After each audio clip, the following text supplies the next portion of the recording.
The world's athletes are in shock today after the planet's top drug testing body said the US had been putting doped competitors into races. How must other athletes feel knowing they were competing in good faith against those who are known by USADA, that's the US Anti-Doping Agency, to have cheated? That's what the World Anti-Doping Agency, or WADA, said in a statement just a few hours ago. Now, the stunning news came after scientists recently put Chinese athletes through a grueling program of repeated testing and concluded that they had passed every single one of them, proving themselves clean. Now, this was awkward for the New York Times and The Guardian and several other media, which worked hard to paint the Chinese as drug cheats.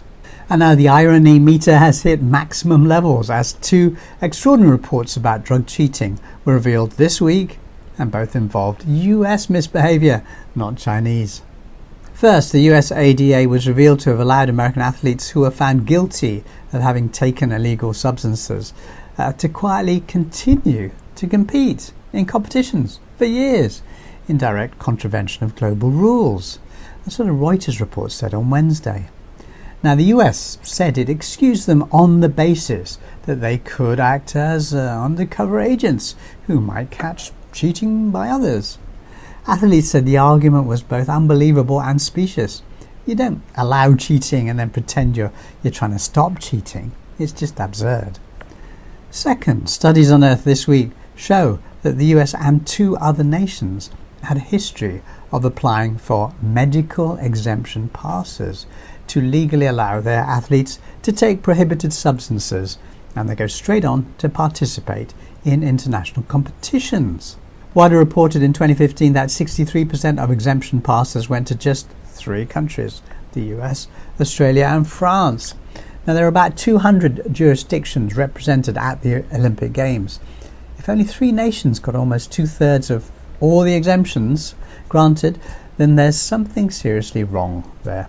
That was 2015. The following year, hackers broke into WADA computers and made public confidential information on the same topic.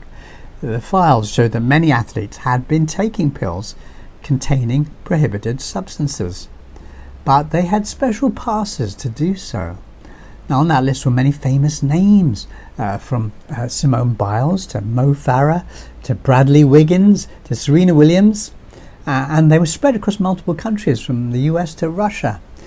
These individuals did not break any rules since all had the right certificates. Those incidents were in 2015 and 2016. But if you look up the exemption lists today, and look, we can do so now, you find there's no breakdown of applications by country. This is a matter of concern. Athletes are saying that if the exemptions were fairly distributed among the 200 or so groups at the Olympic Games, there would be no problems with publishing, sharing that information. But the fact that they're kept out of sight suggests that they're not equally shared. So who's getting them? Who's getting them? Another issue, therapeutic use exemptions, or TUEs, are too easy for some people to manipulate. Disgraced cyclist Lance Armstrong, in his hero days, tested positive in a race in 1999 and simply arranged to be given a backdated TUE certificate. Thus he had no punishment and he was free to race again and cheat again. But how do we know that US athletes who use banned drugs, saying that they are for ADHD or asthma or insomnia, how do we know they might be cheating? Well, there's a simple deduction. One simply looks at the rate of an ailment in the general public.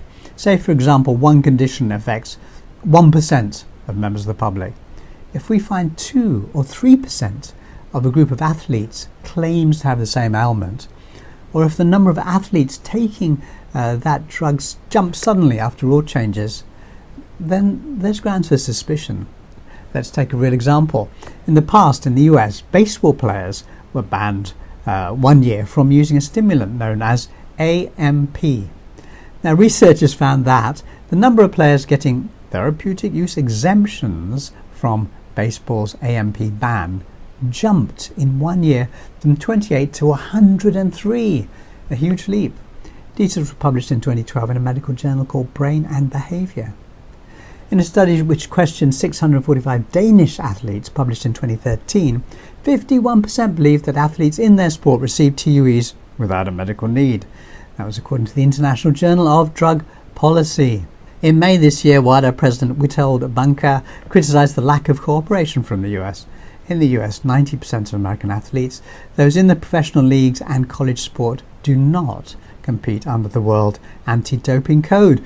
31% of American athletes under the code were not sufficiently tested in the 12-month period prior to the Tokyo Games, according to the data which is available to us. That's what he said. Banka added, nearly 1 in 5 US athletes participating in the 2022 World Athletics Championships in Eugene, Oregon, didn't even have one out-of-competition test in the 10 months leading up to the event. Now compare that with the Chinese athletes. In World Aquatics, the international governing body for swimming, said China's 31 swimmers in Paris had been tested an average of 21 times each this year before the Games. A much simpler way to make sense of all this is to understand the US technique known as projection. You do something bad, and before anyone can complain, you accuse your neighbour or your competitor of doing the same thing. How do you solve this problem? It's actually easy. You just ban all exemptions for all countries. If an athlete can't train because he or she is ill with an asthma attack one day, then he or she should just stay home until full recovery has taken place. That's how it works for people who work in offices. It's simple and fair. The present system is not. The US has now created a new law giving it the right to investigate doping cases around the world. It's absurd, of course. What if China or Russia or Poland or Germany gave themselves the same law? Banka asked. Yep, it's pretty crazy. You've not heard the end of this one. Peace.